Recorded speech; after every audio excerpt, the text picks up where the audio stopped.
je pense que t'es comme moi et que t'en as marre des contenus nuls qui te donnent des conseils pour être productif, qui marchent pas ou alors qui sont complètement infaisables. Le deep work, les to-do list, la méditation, tout ça c'est bien, mais en vrai c'est compliqué parce que t'es pas chômeur. Dans une journée on a tous 24 heures, on travaille tous. Pourtant, il y a des mecs qui vont faire 10 fois plus que toi dans la même journée. Comme s'ils avaient une extension du temps, c'est Doctor Strange carrément. Mais en vrai, ces personnes-là, elles ont juste mis en place quelques petites choses qui leur permettent de gagner un temps fou, sans effort. Des vrais trucs simples qui te font gagner du temps. Ça fait 5 ans que j'expérimente, que j'ai acheté tous les produits et toutes les machines possibles et imaginables. J'ai payé tous les coachs pour aller plus vite, pour être plus productif. Et voici 10 hacks de productivité qui marchent vraiment. Et tu vas voir, il n'y a rien de fou. On est parti.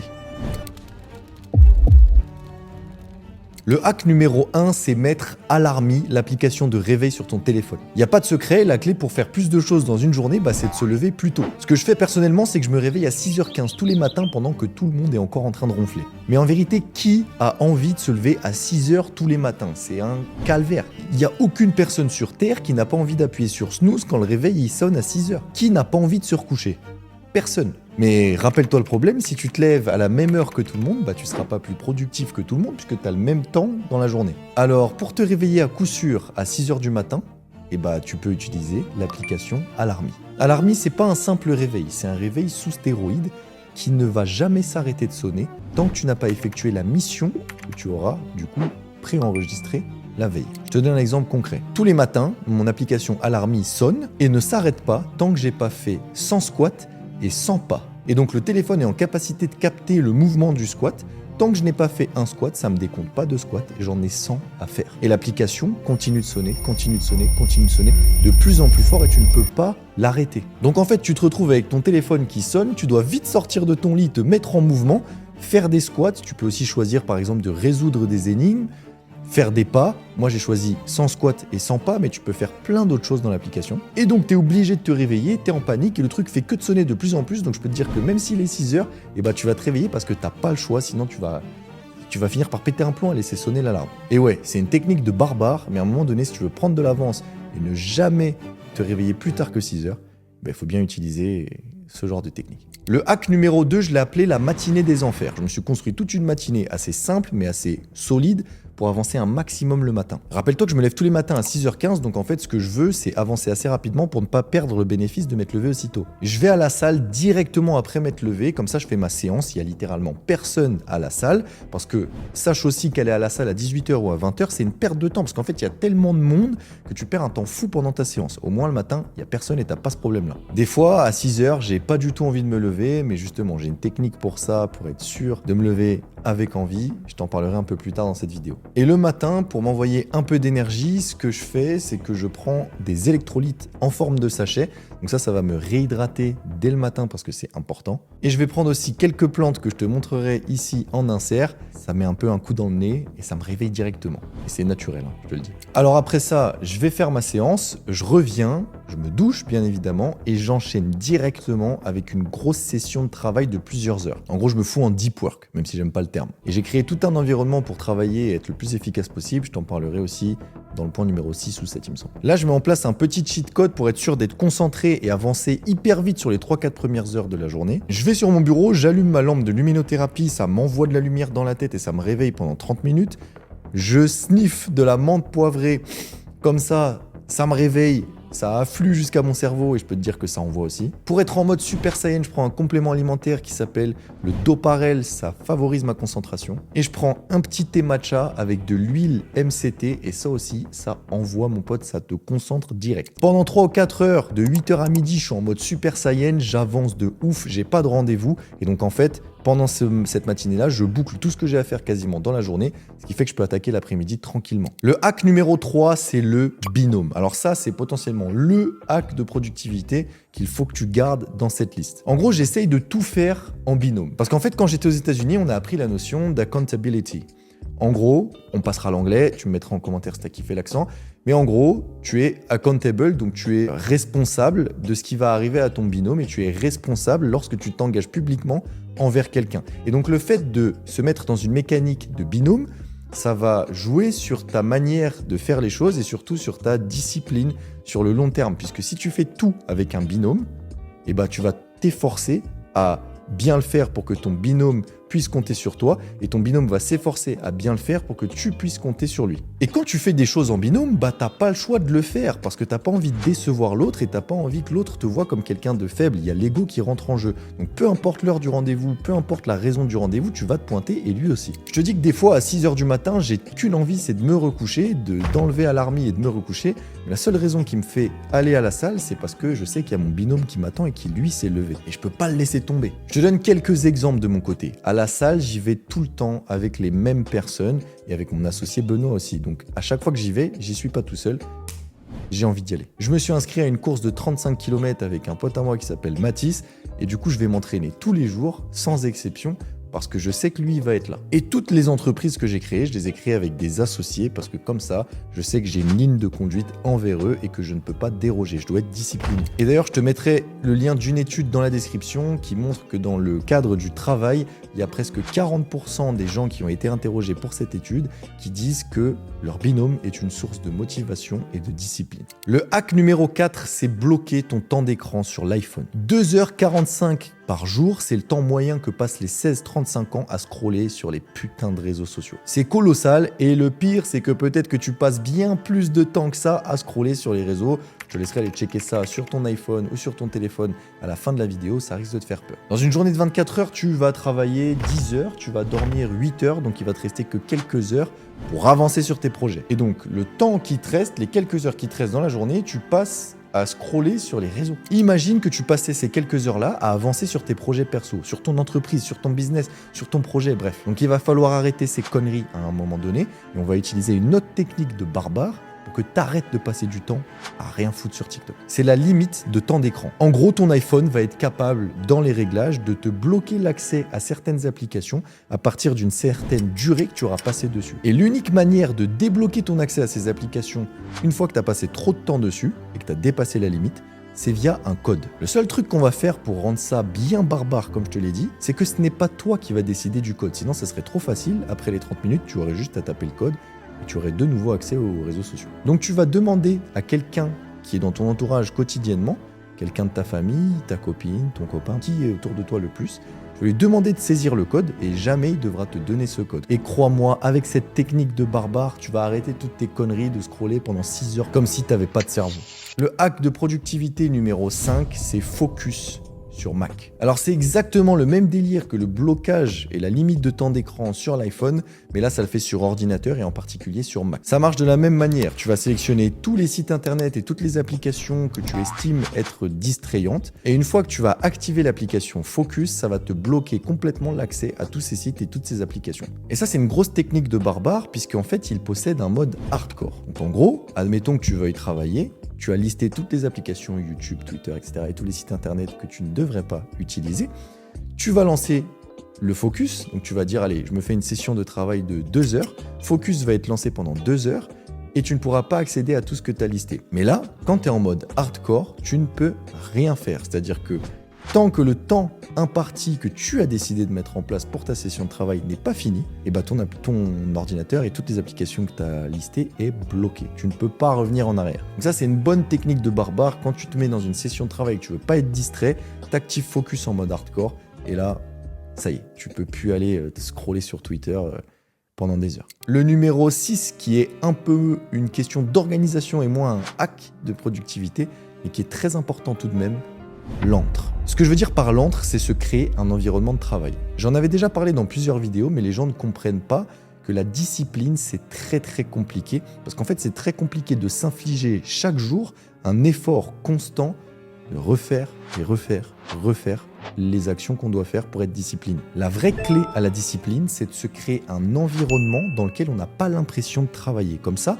tu n'as plus besoin de refaire les efforts. C'est un environnement dans lequel tout est optimisé et dans lequel tu te sens bien. Moi, je suis un grand fou dans ce domaine, je vais hyper loin et ça fait des années que je fais des recherches, que j'ai dépensé énormément d'argent dans mon bureau, etc. J'en parle à chaque fois. Mes potes vrillent quand ils voient mon bureau parce qu'il y a de plus en plus de technologies et de trucs. Et c'est hyper important pour moi d'avoir le meilleur bureau, le meilleur environnement de travail possible. Quand je travaille, il n'y a aucune minute qui est perdue parce que tout est optimisé. J'ai dépensé plus de 20 000 € dans mon bureau actuel. Et quand tu y réfléchis, ça fait tellement la différence sur le long terme d'avoir un bon environnement de travail parce que les minutes que tu ne perds pas à chercher un truc ou à être mal organisé, etc., bah sur le long terme, ça fait des heures, des jours, des années. Bref, t'as compris. Il faut que tu te crées ton espace. Alors certes, ça va te coûter un peu d'argent, mais j'ai envie de te dire, je pense que t'es le premier ou la première à dépenser 150 balles ou 200 balles par mois pour t'acheter une paire de chaussures pour impressionner une meuf ou un mec qui va pas te calculer. Donc ça te ferait un grand bien d'acheter par exemple un bureau. Le hack numéro 7, c'est les sons binauraux featuring AirPods Max. Ce qui bloque l'avancée et donc ce qui bloque la productivité, c'est la déconcentration. Et donc ce qui fait que quelqu'un va faire beaucoup plus de choses que toi dans la même durée de temps, c'est parce qu'il va être beaucoup plus concentré. Et donc dans la continuité de tout ce que je t'ai donné autour du travail pour travailler de manière plus productive, il y a les sons binauraux. Là, tu es peut-être en train de te dire, mais qu'est-ce qu'il me raconte encore? C'est quoi cette merde? En gros, un son binaural, il est issu d'une technique d'enregistrement qui permet de capturer les sons exactement comme ton cerveau va les percevoir. Et donc, quand on va écouter ces sons, on va ressentir des sensations beaucoup plus fortes. Ça va nous toucher beaucoup plus rapidement. Et ça va avoir un impact direct sur la manière dont on les interprète. Il y a 75 000 études, je te laisserai aller regarder ça, qui parlent des sons binauraux, de leurs bienfaits, mais ce qu'il faut que tu retiennes, c'est que ça favorise énormément la concentration. Et nous, justement, on va aller chercher des fréquences, parce que oui, tu as différentes fréquences de sons binauraux qui vont maximiser la concentration et l'état d'esprit de travail. Pour ça, t'inquiète pas, t'as pas besoin d'aller chercher nulle part ou pendant des heures les bons sons binauraux. Je te mettrai dans la description la playlist que j'utilise, c'est une dinguerie. Mais j'ai pas fini, puisque ces sons binauraux, c'est cool, mais ton cerveau, il reçoit beaucoup mieux les informations sonores lorsque tu es en stéréo, c'est-à-dire lorsque tu as tes deux oreilles qui écoutent, et surtout les sons binauraux. Et d'ailleurs, binaural veut dire deux oreilles, donc tu as capté, c'est logique d'avoir un casque. Alors j'ai associé les sons binauraux quand je travaille à mes AirPods Max de chez Apple. Je suis dans une bulle, personne ne peut me déconcentrer avec la réduction de bruit et les sons binauraux en stéréo. Si tu additionnes ça avec tous les trucs que je t'ai dit de faire dans ma matinée des enfers, frérot, je peux te dire que tu vas devenir une putain de machine, tu vas taper sur ton clavier plus vite que la blonde dans la cave dans Esprit criminel. T'as une masse de travail extrêmement élevée en une durée de temps extrêmement courte, je peux te dire que ton cerveau il est sous dopage naturel à ce moment-là. Et puis les AirPods Max ils font archi le taf, c'est un vrai bijou technologique, ça te permet d'être vraiment dans ta bulle. Alors certes ils sont un peu chers, mais par exemple quand je vais travailler dans des coworking ou dans des endroits publics, franchement c'est ouf. Le hack numéro 8, ça va être le Productivity Book. Alors celui-là, il est un peu plus simple, mais il est d'une efficacité déconcertante. Et sache qu'à chaque fois que je l'ai conseillé autour de moi à mes potes, ils l'ont adoré. En gros, c'est un livre de productivité sur lequel tu vas avoir des tâches chaque jour. Sauf que ce qui est très sympa avec ce livre, c'est qu'il va te demander de prioriser les tâches que tu dois noter pour le lendemain. En gros, tu as des tâches par semaine. Ensuite, ces tâches par semaine sont découpées par jour. Ensuite, les tâches par jour sont découpées en 5 tâches maximum. Et justement, là où je voulais en venir, c'est qu'il va te demander de prioriser et donc de réaliser 5 tâches par jour uniquement. Et ça, c'est très très fort parce qu'en fait, il y a un élément bloquant à la productivité de tous, c'est qu'on se fixe trop de choses à faire dans une journée, on n'arrive pas à se rendre compte de la capacité de travail ou la capacité d'exécution des choses qu'on a réellement. Et le fait de te dire et de te limiter à 5 tâches, ça va te permettre de condenser tes efforts sur uniquement les 5 choses les plus importantes que tu dois accomplir aujourd'hui. Ça, c'est l'éternel problème de la priorisation. On a tendance à oublier déjà ce qu'on doit faire et ensuite à mal prioriser, donc à passer du temps sur des choses qui ne nous rapportent rien. Donc tous les soirs, je me mets sur mon petit Productivity Book et je fais ce travail de priorisation. Et bien évidemment, ce que j'aime avec le fait que ça soit un livre physique, c'est que ça va te forcer à écrire. Et ça, c'est prouvé scientifiquement. On retient bien plus et même on met en action bien plus tout ce qu'on écrit sur papier plutôt que sur ordinateur ou sur le téléphone. Le hack de productivité numéro 9, même si ça n'en est pas vraiment un, c'est le sommeil. Le premier facteur de productivité, c'est le sommeil, c'est aussi simple que ça. Si tu dors mal, t'es pas productif. Je vais pas te répéter tous les bienfaits du sommeil dans cette vidéo parce que je t'ai dit que je t'apporterais du concret. Je te laisserai aller regarder les 500 000 autres vidéos sur YouTube qui vont te parler de pourquoi il faut que tu dormes. Et justement, je vais te donner mes techniques, celles que j'utilise et celles qui ont eu des effets sur moi pour mieux dormir. Parce que pareil, j'ai fait énormément de recherches tout au long de ma vie, là, carrément, sur comment mieux dormir. J'ai toujours eu des problèmes pour dormir et là je suis arrivé à quelque chose de très sympa, donc je vais te partager ça. Et là j'enchaîne des grosses journées tous les jours sans souci. Avant par exemple je pensais qu'il fallait que je dorme 9 heures ou 10 heures par nuit pour être en forme le lendemain parce que dès que je dormais moins que ça j'étais complètement KO. Mais ce que j'avais pas compris c'est qu'en fait dans le sommeil il y a des cycles. Il y a 4 cycles et celui qui nous intéresse vraiment c'est le cycle le plus récupérateur, c'est le sommeil profond. Le sommeil profond il doit être supérieur à 1h30 par nuit. Et c'est la seule métrique qui va nous intéresser nous, puisque c'est la métrique qui est la plus proportionnelle à la qualité du sommeil. Et quand j'ai compris que tu pouvais faire 1h30 voire 2 heures de sommeil profond en dormant seulement 5 ou 6 heures, ça a complètement switché dans mon cerveau. Et j'ai compris que c'était la manière dont je préparais mon sommeil qui allait être importante et pas le temps que je passais dans mon lit. Avant de t'expliquer concrètement comment j'ai réussi à améliorer mon sommeil pour devenir un super-héros, je vais te prouver mes dires. En gros, j'ai acheté ça, une bague. C'est une Oura Ring. Si tu connais pas les Oura Ring, c'est tout simplement des bagues qui te permettent de mesurer ta santé avec énormément de variables. En gros, il y a des capteurs hyper sophistiqués qui vont prendre en mesure énormément de choses et qui ensuite vont te permettre de dresser des bilans de santé, notamment sur le sommeil. Et depuis que j'ai mis en place une certaine routine avec tous les tests que j'ai pu effectuer pour mieux dormir, mes scores de sommeil ont explosé eux aussi et ça fait presque 3 mois maintenant que mon score de sommeil sur la Oura Ring est aux alentours de 90 sur 100, ce qui est excellent. Et mon Oura Ring, ce qu'elle me dit aussi, c'est que chaque nuit, peu importe le temps que je vais dormir, j'aurai plus qu'1h30 de sommeil, c'est-à-dire que mon sommeil est très efficace. Et de toute façon, depuis que j'ai mis ça en place, je le sens, je suis beaucoup plus productif, je vais beaucoup plus vite. Et d'ailleurs, c'est pas une vidéo du tout sponsorisée par Oura Ring, mais si jamais ça leur passe par la tête de sponsoriser mes vidéos, ça sera avec grand plaisir. Alors du coup, je vais t'expliquer un peu ma routine, tu vas voir, c'est très simple à mettre en place. Déjà, j'essaye de ne pas manger après 20h30 parce que la digestion, ça t'empêche de dormir. Ensuite, je prends 2 gélules d'ashwagandha, ça va réduire le stress et améliorer le sommeil. Je me fais un petit verre d'eau avec une huile de sommeil, c'est 100% naturel. Te la montrerai et ça m'aide vraiment à m'endormir. Essaye de lâcher aussi un peu ton tel. Alors je sais que c'est compliqué parce qu'on en a tous besoin de notre téléphone le soir, mais plus tu restes loin des écrans, plus ça va être facile pour toi de t'endormir. Quand je veux vraiment m'endormir et que je sens que j'arrive pas à être fatigué, je prends 2 gélules de gonfrena. Pareil, c'est une plante myorelaxante qui va en fait détendre tes muscles et tes nerfs. Et au moment d'aller dormir, j'essaye de pas aller dormir trop tard. Je mets une petite lumière rouge qui va en fait répliquer un coucher de soleil et ça va favoriser l'endormissement aussi. Et puis, prenez un livre, je vous jure, vous lisez 10 pages d'un livre, vous allez vous coucher tout de suite, ça endort instantanément ce truc. Et si jamais ça va pas et que je suis stressé, que j'arrive pas à m'endormir, je fais une technique de respiration, la technique de la boîte. Donc c'est assez simple, je te laisse aller chercher sur internet, pareil, il y a des centaines de milliers de vidéos qui ont été faites là-dessus. Et avec cette petite routine simple, tu vois qu'il n'y a pas de truc de fou, je m'endors super facilement et surtout j'ai une très bonne qualité de sommeil. Et le 10e et dernier hack, qui n'en est encore pas un, mais qui est pour moi le plus important de tous quasiment, c'est l'hydratation. Tout le monde dort littéralement, mais comme ça, sur l'hydratation. Personne ne comprend que la principale et la première raison de la fatigue, de la non-productivité, du mauvais mood, bref de tout, c'est la déshydratation. C'est parce que tu es déshydraté que tu n'arrives pas à avancer, que tu n'arrives pas à être productif. Et pareil, avec tout mon parcours dans le foot, toutes les personnes qui m'ont suivi, professionnels de santé que j'ai rencontrés, toutes les équipes dans lesquelles j'ai joué, bref, toutes mes recherches personnelles, je peux te dire que j'en ai vu passer des trucs pour être mieux hydraté. Et j'en suis arrivé à une conclusion très simple, personne ne s'hydrate correctement.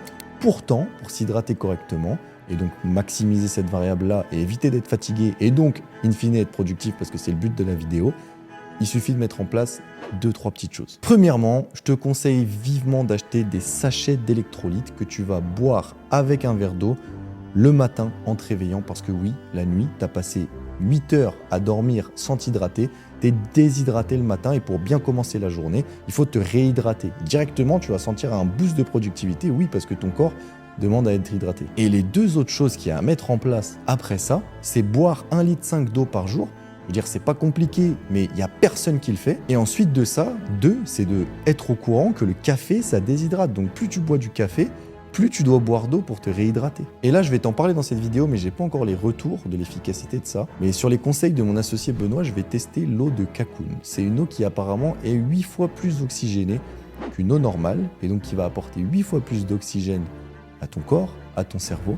Et apparemment, ça, c'est vraiment un cheat code naturel pour devenir encore une fois un super-héros. Mais là, je pense que tu deviens super-héros au niveau Marvel. Mais sache que l'hydratation et le sommeil, c'est les 2 plus gros piliers sur lesquels potentiellement tu as le plus d'efforts à faire. C'est surtout des piliers qui sont faciles à améliorer. Donc commence par ça et ensuite fais les 8 autres. On arrive à la fin de cette vidéo, j'espère qu'elle t'aura apporté. En tout cas, j'ai fait mon maximum pour te donner des éléments concrets pour essayer de te rendre plus productif. J'ai essayé d'éviter toutes les banalités et je t'ai raconté la réalité de ce que j'ai mis en place moi pour être plus productif. Je voulais pas faire encore une autre vidéo qui allait te dire de méditer et de prendre des douches froides. Du concret, bordel, du concret. T'as plus qu'à appliquer maintenant et tu peux revisionner la vidéo et chaque point pour t'en rappeler. Je te mettrai toutes les autres informations dans la description et rappelle-toi, ce sont les choses les plus simples à implémenter qui auront le plus de résultats sur ta productivité. Et puis je t'ai épargné des centaines de trucs que j'avais testés qui n'ont pas eu de résultats, parce que sinon la vidéo aurait duré 4 heures. N'hésite pas à me dire ce que tu as pensé de cette vidéo en commentaire. Et si jamais tu veux en savoir un peu plus sur mon métier, puisque oui, je suis fondateur d'agence dans la vie de tous les jours, je t'ai mis une petite vidéo ici qui dure environ 1 heure, qui est une masterclass complète sur mon métier, comment faire pareil que moi. Je te laisse aller la checker, elle est vraiment énorme. A très bientôt pour une prochaine vidéo, et moi je te souhaite force et honneur dans tous tes projets.